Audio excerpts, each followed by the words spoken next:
दिल्ली के मुख्यमंत्री अरविंद केजरीवाल जी ईडी के समन्स के खिलाफ दिल्ली हाईकोर्ट गए। नो कोअर्सिव एक्शन की अपील लेके वो हाईकोर्ट गए। वो चाहते हैं कि वो ईडी की इन्वेस्टिगेशन को ज्वाइन करें, ईडी के साथ कोऑपरेट करें। लेकिन हमारा ऐसा मानना है कि ईडी अब एक इंडिपेंडेंट इन्वेस्टिगेटिंग एजेंसी नहीं है, वो कोई जांच नहीं करना चाहती है।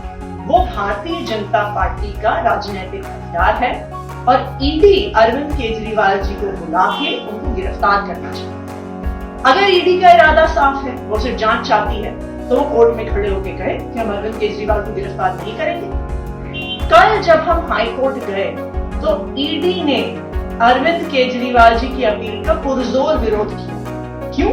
वो क्यों खड़े होकर नहीं कह सकते कि हम सिर्फ अरविंद केजरीवाल को जांच के लिए बुला रहे हैं, हम उन्हें गिरफ्तार नहीं करेंगे? वो इसलिए नहीं कह सकते हैं क्योंकि उनका मकसद ही यही है। ईडी का मकसद है कि अरविंद केजरीवाल को गिरफ्तार करें।